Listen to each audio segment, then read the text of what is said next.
All right, well, let's go now to Maryland and we'll talk with Linda. Hi, Linda. What do you got for us today? Yes, I just need some information and clarity on the millennium. Oh, Just when it is, it's supposed to be 1,000 year uh-huh. occurrence, and if you could just fill me in on who's going to be in the millennium. Is it the saved living people, or if it's a deceased? Just some answers that I am just not informative about. Okay, sure. Yeah. Well, first of all, we're going to have to talk about this from a totally different angle because I don't think it's to be taken literally, Linda. I think we got a lot of symbolism in the book of Revelation. Let me start with the tribulation. People talk about the tribulation like it's only a certain number of years. You go back to the early church, they were tortured and killed and dragged from their homes, and they went through tribulation. You could look at the underground church in China, they went through tribulation. You look at believers in the Middle East over the years, and they've gone through tribulation. And then I think tribulation is going to get worse in the future. And so I think what John is saying in this vision, just hit the pause button and ask yourself, if we're still waiting for tribulation, then what good is the book of Revelation to anybody in the last 2,000 years?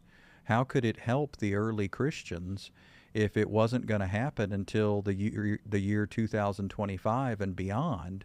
So it seems like we Christians, we American Christians, we modern Christians, we Christians in general in this world have bought into a view of Revelation that makes it relevant for today, but not very relevant to the people in John's day when he had that vision, when he had that dream, and when he wrote the book of Revelation. So, what I'm about to share with you is a different angle, a different viewpoint that makes Revelation relevant to the Christians long ago and also the Christians today. So, what if the tribulation, 3.5 years, 3.5 years, 7 years total, what if that is a picture, a symbol, a shadow of very difficult times, but then even harder times? It gets worse. And what if that message of Jesus being in the midst of your pain and Jesus being in the midst of tribulation and trouble, what if that message was relevant to the people that John wrote? What if that message was relevant because they were being tortured and killed by the Roman Empire?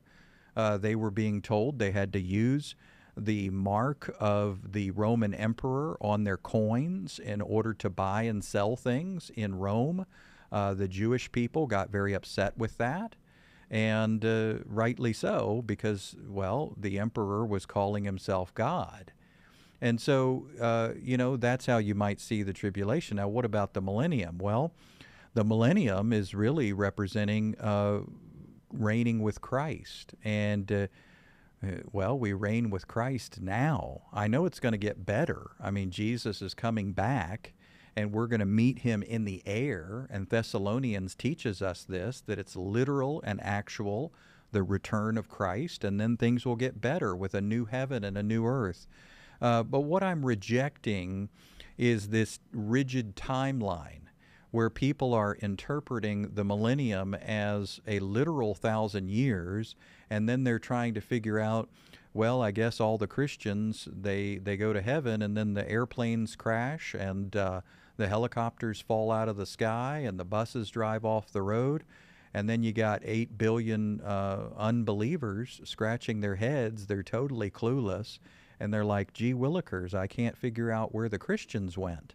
Where did all the Christians go? Suddenly a billion Christians are gone, and I can't figure it out. I'm not buying that. I don't think that's the healthiest way to interpret prophecy. So what I'm saying is the tribulation is symbolic, and yet there's a message. God is with you in the trouble.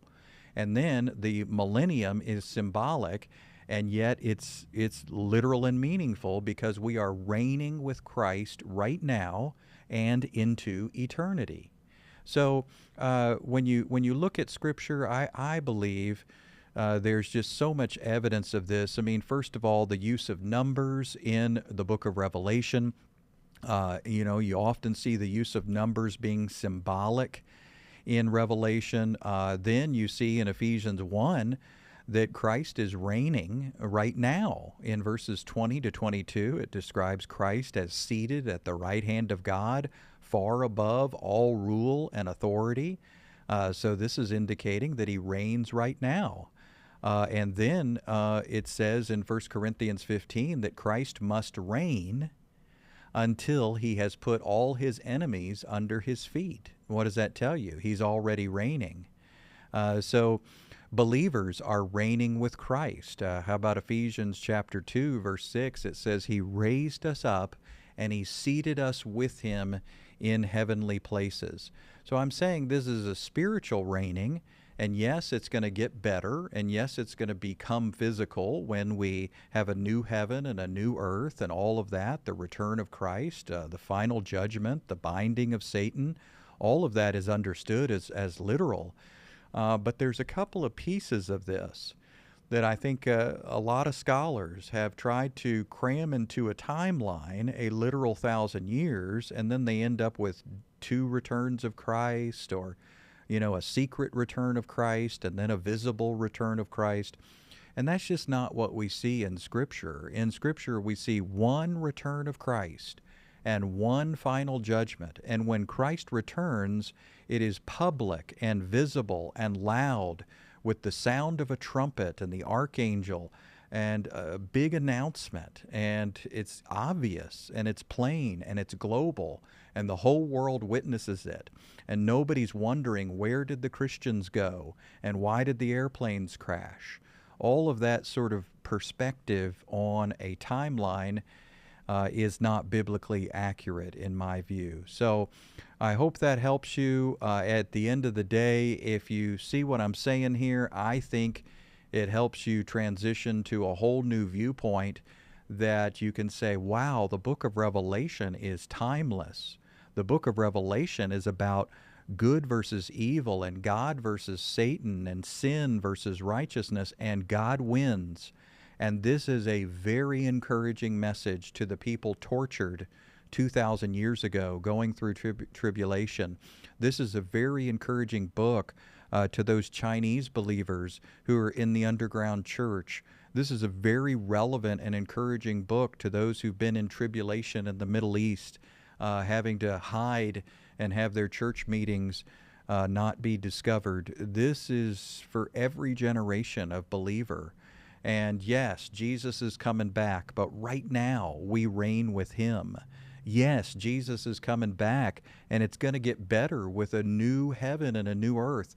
But there's a joy in reigning with him right now, because he reigns and he lives in us. And yes, planet Earth is coming at us with all kinds of tribulation, but Christ is working in us. So if you choose to decide to believe that the 1,000 years is literal and that the 7 years is literal, so be it. Let's all be friends. But here is another viewpoint that helps us see the book of Revelation is timeless. And it was not meant to be put in a vault for 2,000 years to suddenly become relevant later. It has been an encouragement to every Christian throughout the millennium. All the centuries and decades and millennia that we have had Jesus Christ in the church on planet Earth, this book of Revelation has been a tremendous encouragement. So I hope that gives you some insight, maybe a new perspective. We can toss the timeline and just say, you know what, it's going to come like a thief in the middle of the night, and nobody can predict it, but it is simple and straightforward. One return of Christ, one final judgment, reigning with him forever. And there you have it. So, Linda, thanks for your call tonight, this afternoon, and reach out to us anytime. We'd love to hear from you.